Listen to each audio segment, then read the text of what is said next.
चलिए दोस्तों, आज आपको ले चलता हूं उन तारों के शहर में। नेहा कक्कड़ वाला नहीं, उन तारों के शहर में चलते हैं और देखते हैं कि वो तारे जो होते हैं हमें टिमटिमाते हुए नजर क्यों आते हैं।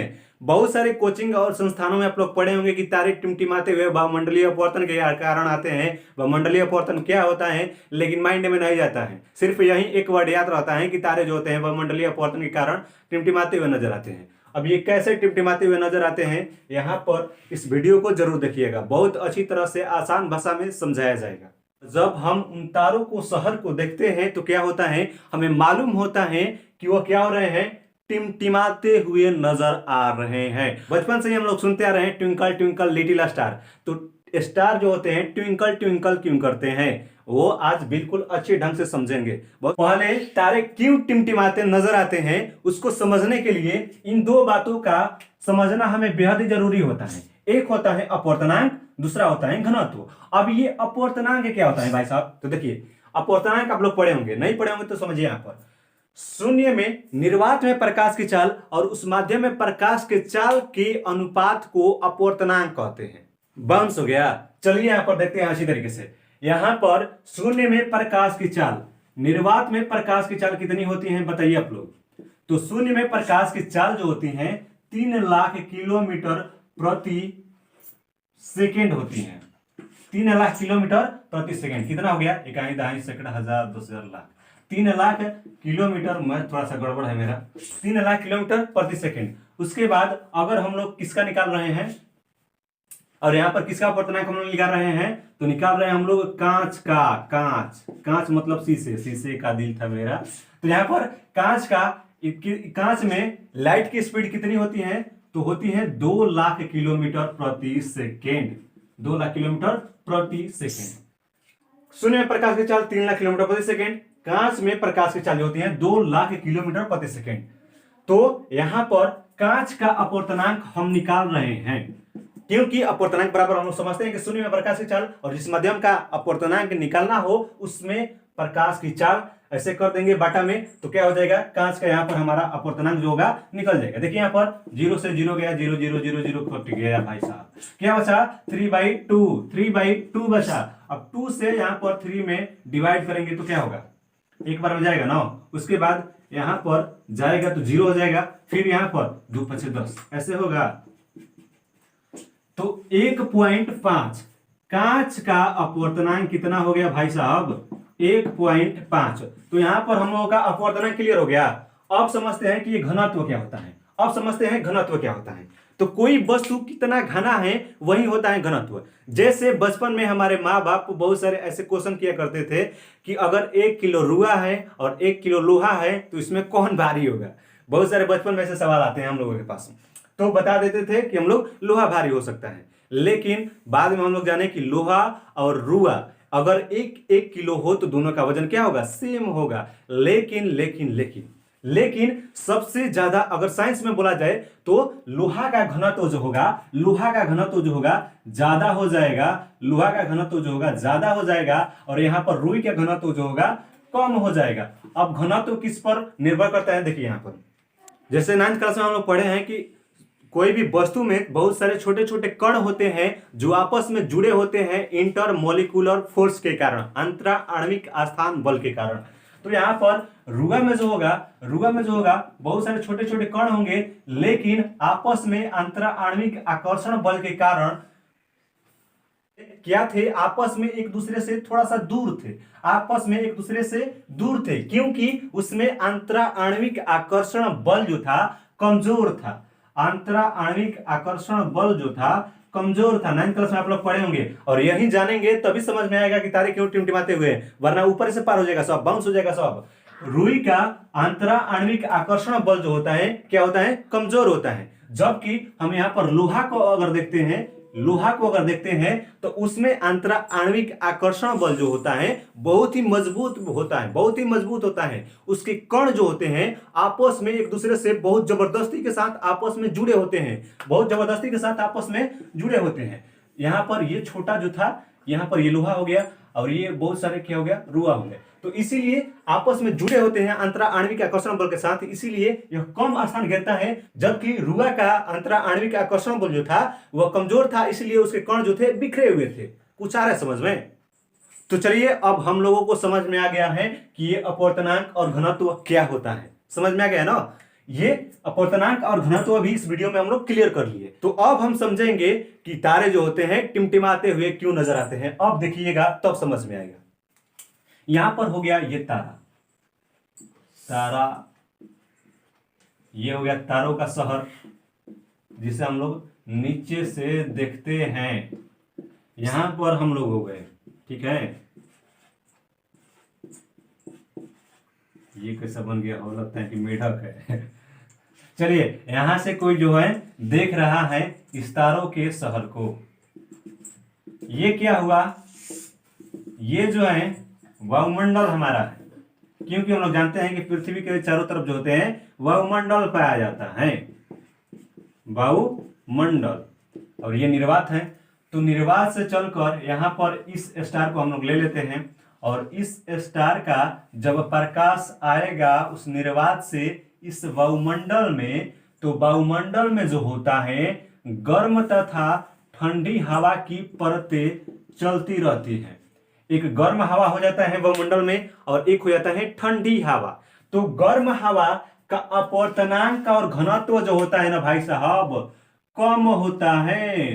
गर्म हवा का अपवर्तनांक और घनत्व जो होता है क्या होता है, कम होता है। नहीं समझ में आ रहा है? गरम लास्ट में म है तो कम में भी लास्ट में म है, तो क्लियर हो गया।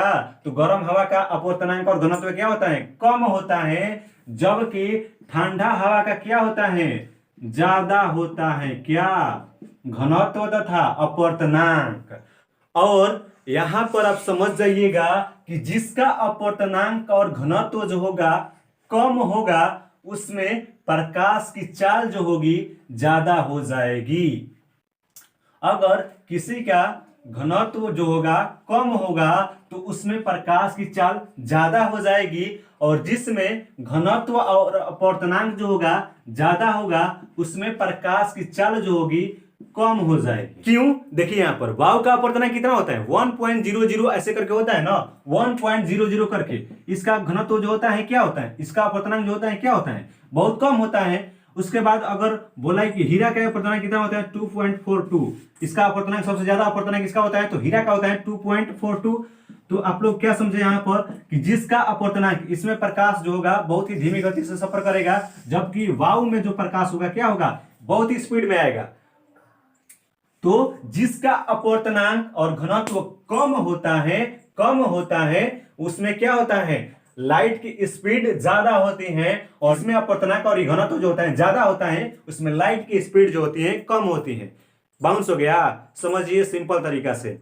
जैसे हम लोग गर्मी के दिनों में क्या रहते हैं, एक दूसरे से थोड़ा सा दूरी बनाकर रखते हैं जिससे हमें थोड़ा सा हवा लगे। समझिएगा कि गर्म हवा जो होता है यह गर्म हवा जो होता है क्या करता है, एक दूसरे से दूरी बनाकर रखता है, जिससे इसका घनत्व जो होता है, अणु इसके क्या होते हैं, दूर दूर होते हैं, तो इसका घनत्व क्या होता है, कम होता है, और अपवर्तनांक भी कम हो जाता है। लेकिन ठंडा के दिनों में क्या करते हैं, हम एक दूसरे से चिपके होते हैं जिससे हमें गर्मी महसूस होती है। तो ठंडी हवा जो होती है क्या होती है, एक दूसरे से बहुत आसानी से चिपकी हुई होती है, जिससे क्या होता है, इनका घनत्व जो होता है ज्यादा और अपवर्तनांक भी ज्यादा होता है। कुछ आ रहा समझ में? तो वहां से स्टार जो था यहां से अपना सफर स्टार्ट किया, तो गर्म हवा कभी दिखाई देगा, कभी ठंडी हवा। पृथ्वी पर वायु की लगातार परतें चलती रहती हैं, कभी गर्म हवा कभी ठंडी हवा। ये परतें जो हैं बहुत सारी परतें हैं और ये लगातार चलती हुई रहती हैं, गति करती रहती हैं। तो जब इस स्टार का प्रकाश गर्म हवा पर आएगा तो क्या होगा, उसका घनत्व जो होता है कम होता है, और घनत्व कम होता है तो उसकी स्पीड जो होगी ज्यादा हो जाएगी। लेकिन जब ही ये ठंडी हवा के पास आएगा तो इसकी स्पीड क्या हो जाएगी, कम हो जाएगी।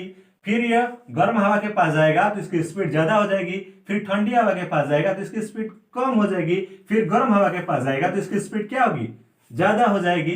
तो ऐसे यह देखेगा, यहां से देखेगा तो ये बोलेगा अरे तो वहां से किरण आ रही है, तो बोलेगा भाग बबुरा यह यहां से आ रही है। ये बोलेगा दोनों चौपटे है, ये यहां से आ रही है। तो तीनों क्या है, तीनों सही बोल रहा है।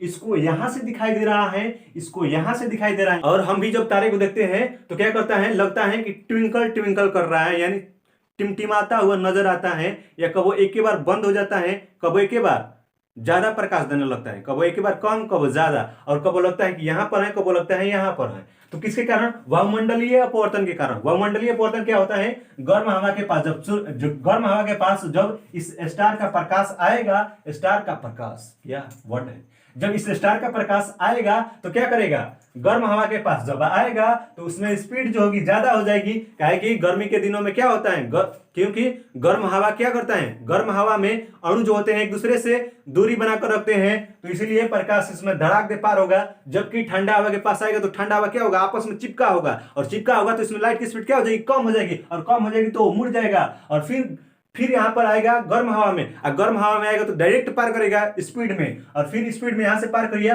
फिर यहां पर ठंडी हवा के पास आएगा तो ठंडी हवा के अणु क्या होती है, आपस में जुड़ी हुई होती है, और फिर ठंडी हवा के अणु आपस में जुड़ी हुई होती है तो क्या होती है, यहां से स्पीड, यहां से लाइट की स्पीड कम हो जाती है। फिर यहां पर गर्म हवा के पास आता है तो क्या होता है, ज्यादा हो जाती है, और ज्यादा हो जाती है तो प्रकाश की किरणें क्या होती हैं, दूर भागने लगती हैं। तो यही कभी दूर जाती है प्रकाश की किरण, कभी नजदीक आती है। तो प्रकाश का अपवर्तन और परावर्तन क्या होता है, एक वीडियो डाला गया है, देख लीजिएगा।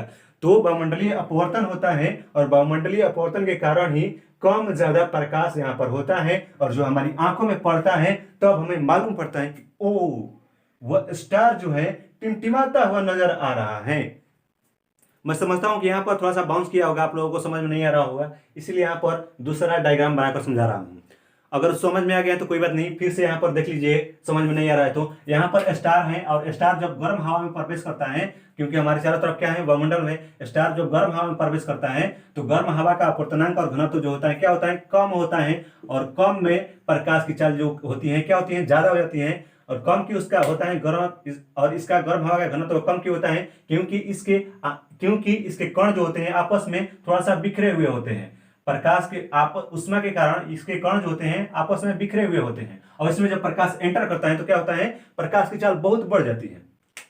यहाँ पर गर्म हवा में क्या होता है, प्रकाश की चाल बहुत अधिक बढ़ जाती है। लेकिन जब ही ठंडा के पास आता है तो ठंडा का अपवर्तनांक और घनत्व जो होता है क्या होता है, ज्यादा होता है, क्योंकि इसके कण जो होते हैं आपस में बिल्कुल जबरदस्त बंधन बनाकर जुड़े हुए होते हैं। तो यहाँ पर ठंडा हवा का अपवर्तनांक और घनत्व क्या होता है, ज्यादा होता है, और ज्यादा में जब प्रकाश की चाल यहाँ पर ज्यादा थी और ठंडा हवा में आया तो यहाँ पर प्रकाश की चाल क्या हो जाएगी, कम हो जाएगी, क्योंकि जिसका घनत्व और अपवर्तनांक जो होगा ज्यादा होगा उसमें प्रकाश की चाल क्या हो जाएगी, कम हो जाएगी। और आपस में बंधन बनाकर बहुत सारे कण जुड़े हुए हैं ना, तो उसमें जब एंटर करेगी प्रकाश के कण तो क्या होगा, बहुत सारा उसका विचलन होगा, तो विचलन होगा तो प्रकाश की चाल इसमें क्या हो जाएगी, कम हो जाएगी। तो यहाँ पर ठंडा हवा में प्रकाश की चाल कम हो गई है तो क्या होगा, इधर मुड़ गया है, इधर मुड़ गया है। ये यहाँ पर लाइट की स्पीड जो ज्यादा थी यहाँ पर ऐसे आता, लेकिन यहाँ पर ठंडी हवा आई और बोली होने के नहीं, इधर चलिए आप, तो क्या हो गई, यह इधर प्रकाश की दिशा इधर मुड़ गई, क्योंकि ठंडी हवा में प्रकाश का चाल क्या होता है, कम होता है। लेकिन जब ही से नीचे मिलेगा गर्म हवा तो गर्म हवा में क्या होता है, प्रकाश की चाल ज्यादा होता है, तो यह इधर न जाकर क्या करेगा, इधर भागेगा, क्योंकि प्रकाश की चाल यहाँ पर क्या हो रही है, गर्म हवा में ज्यादा होती है। तो ई यहाँ से देखो इधर दिखाई देगा, कब इधर दिखाई देगा, कब दिखाई ही नहीं देगा। तो ये होता है तारे का टिमटिमाने का साइंस फैक्टर।